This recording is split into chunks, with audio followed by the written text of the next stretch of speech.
क्या आपने कभी सोचा है कि अगर एक घर में तीन बहनें हों और सहारा देने वाला कोई ना हो, तो वो जिंदगी से कैसे लड़ती होंगी? ये कहानी है त्याग, संघर्ष और उस प्यार की जो खून से नहीं, दिल से बहता है। ये कहानी है तीन बहनों की। कहानी सुनिए आखिर तक, क्योंकि अंत में आपका दिल भर आएगा।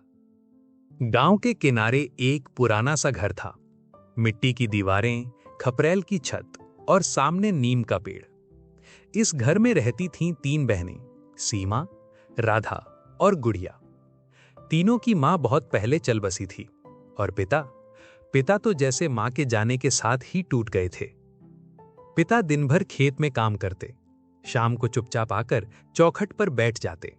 ना हंसी, न बात, बस आंखों में एक अधूरापन। सबसे बड़ी बहन सीमा थी, उम्र करीब 22 साल। मां के जाने के बाद उसने पढ़ाई छोड़ दी थी। घर, खाना, छोटी बहनों की जिम्मेदारी सब उसी के कंधों पर आ गया था। सीमा के हाथ हमेशा काम में लगे रहते, लेकिन आंखों में थकान साफ दिखती थी। बीच वाली बहन राधा तेज दिमाग, सपनों से भरी। वो पढ़ना चाहती थी, आगे बढ़ना चाहती थी, लेकिन हर किताब खोलते वक्त उसे सीमा की थकी हुई आंखें दिख जाती। सबसे छोटी गुड़िया, सिर्फ 8 साल की, अब भी मां को ढूंढती थी। रात को नींद में चौंक कर उठ जाती और पूछती, दीदी, मां कब आएगी? सीमा उसे सीने से लगा लेती और जवाब में सिर्फ इतना कहती, मां यही है, हमारे अंदर। दिवाली आ रही थी। गांव में हर घर में रोशनी थी, पटाखे, हंसी, लेकिन इस घर में सिर्फ एक दिया। राधा ने धीरे से कहा, दीदी, इस बार भी कुछ नहीं करेंगे? सीमा मुस्कुराई, खुश रहना ही सबसे बड़ी दिवाली है राधा। लेकिन उस रात जब दोनों छोटी बहनें सो गईं, सीमा चुपचाप रोई। उसके हाथ कांप रहे थे, क्योंकि उसे पता था पिता बीमार हैं, पैसे नहीं हैं और जिम्मेदारियां बढ़ती जा रही हैं। गांव में बातें भी शुरू हो गई थीं। इतनी बड़ी लड़की है, शादी क्यों नहीं कर देते? तीन तीन लड़कियां, बाप अकेला कैसे पालेगा? सीमा ये सब सुनती थी, लेकिन कभी जवाब नहीं देती।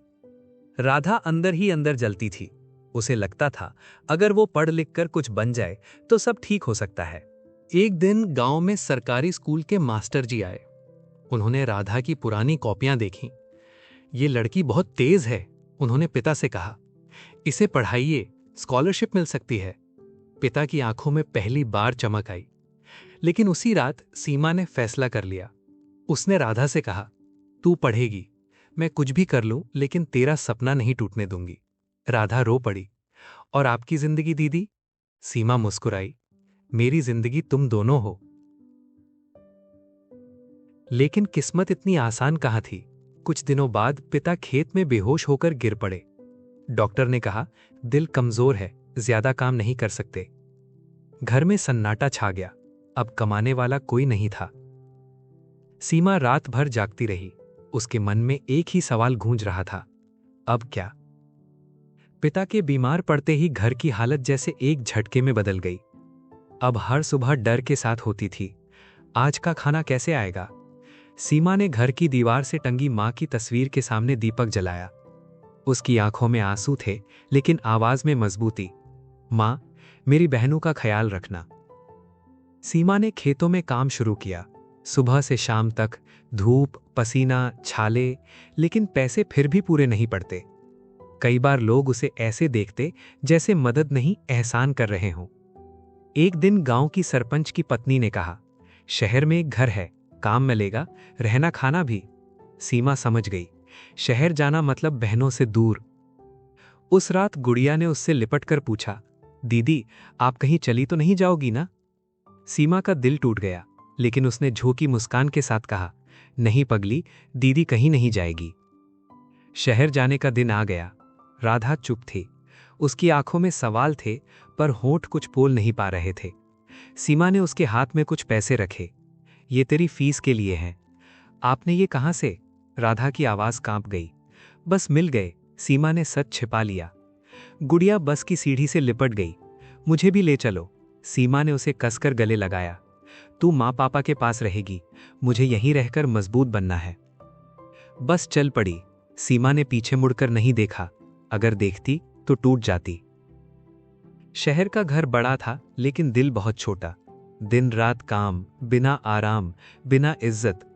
मालकिन की आवाज हर वक्त गूंजती, जल्दी करो, ये तुम्हारा घर नहीं है। सीमा रात को छत पर लेटकर आसमान देखती। उसे नीम का पेड़ याद आता, माँ की लोरी याद आती। कभी कभी वो सोचती, क्या यही मेरी जिंदगी है? अगर आपको ऐसी ही भावनात्मक और दिल से जुड़ी कहानियां पसंद आती हैं, तो कृपया इस वीडियो को एक लाइक देकर अपना प्यार जरूर दिखाइए। और ऐसी ही और कहानियों के लिए चैनल को सब्सक्राइब करना ना भूलें। इधर गांव में राधा पढ़ाई में अव्वल आने लगी। मास्टर जी कहते, ये लड़की आगे जाएगी। लेकिन राधा खुश नहीं थी। उसे पता था, हर किताब के पीछे सीमा का पसीना था। वो रात को छुपकर रोती और खुद से वादा करती, एक दिन दीदी को वापस लाऊंगी। एक शाम शहर में काम करते हुए सीमा बेहोश होकर गिर पड़ी। शरीर कमजोर हो चुका था, खाना कम, काम ज्यादा। मालकिन ने सिर्फ इतना कहा, अगर काम नहीं कर सकती तो चली जाओ। कोई अस्पताल नहीं, कोई सहारा नहीं। उसी रात गांव से खबर आई, पिता की हालत और बिगड़ गई है। सीमा दीवार से टिककर बैठ गई। उसकी सांसें भारी थीं। अगर मुझे कुछ हो गया तो मेरी बहनों का क्या? उसके हाथ कांप रहे थे, आंसू रुक नहीं रहे थे। सीमा ने उसी रात फैसला किया, वो शहर छोड़ देगी। पैसे कम हो या ना हो, वो अपनी बहनों से दूर नहीं रहेगी। लेकिन किस्मत को कुछ और ही मंजूर था। अगली सुबह एक आदमी उसके सामने आया। उसकी नजरें ठीक नहीं थीं। तुम्हें और पैसे चाहिए ना? उसने कहा। सीमा पीछे हट गई। उसके दिल में डर समा गया। उस आदमी की आवाज अभी भी सीमा के कानों में गूंज रही थी। पैसे चाहिए ना? सीमा कांप गई। शहर की रात अचानक बहुत डरावनी लगने लगी। वो बिना पीछे देखे वहां से भागी। उसने तय कर लिया, गरीबी मंजूर है, लेकिन आत्मसम्मान नहीं। अगली ही सुबह सीमा आखिरी बचे पैसों से गांव लौट आई। जब वो दरवाजे पर पहुंची, गुड़िया ने उसे सबसे पहले देखा। दीदी! वो चीखती हुई दौड़ी। राधा ठिठक गई। उसकी आंखों में सवाल थे, डर था। सीमा ने बस इतना कहा, मैं वापस आ गई हूं। उसी रात पिता की सांसें बहुत धीमी हो गईं। तीनों बहनें पास बैठी थीं। पिता ने कांपते हाथों से सीमा का हाथ पकड़ा। मेरी बेटियां, एक दूसरे को कभी छोड़ना मत। और फिर सब शांत हो गया। घर में चूल्हा बुझ गया, आंगन सूना हो गया, लेकिन तीनों बहनों का हाथ एक दूसरे से जुड़ा रहा। पिता के जाने के बाद गांव की नजरें और तीखी हो गईं। अब क्या करेंगी ये लड़कियां? तीन बहनें अकेली। उस रात राधा ने पहली बार आवाज उठाई। दीदी, अब सब कुछ आपके ऊपर नहीं होगा। उसने अपना स्कॉलरशिप वाला पत्र निकाला। मुझे शहर के कॉलेज में एडमिशन मिल गया है और पार्ट टाइम काम भी। सीमा की आंखें भर आईं। गुड़िया अब छोटी नहीं रही थी। वो मां की तरह घर संभालने लगी। पढ़ाई के बाद वो दीवार पर टंगी तस्वीरों से बात करती। मैं भी बड़ी होकर दीदी जैसी बनूंगी। सीमा समझ गई, त्याग कभी व्यर्थ नहीं जाता। कुछ साल बीते।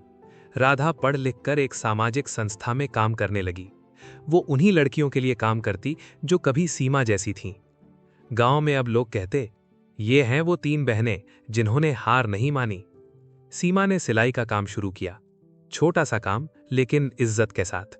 गुड़िया स्कूल में अव्वल आने लगी। एक शाम तीनों नीम के पेड़ के नीचे बैठी थी। राधा ने पूछा, दीदी, आपने अपने सपने क्यों छोड़ दिए? सीमा मुस्कुराई, नहीं छोड़े, मेरे सपने तुम दोनों बन गई। गुड़िया ने दोनों का हाथ पकड़ लिया। तीन बहनें, तीन अलग रास्ते, लेकिन एक ही ताकत, प्यार। अगर आपको ये कहानी दिल को छू गई हो तो लाइक करें, शेयर करें और ऐसे ही दिल से जुड़ी कहानियों के लिए चैनल को सब्सक्राइब करें। बहुत बहुत धन्यवाद।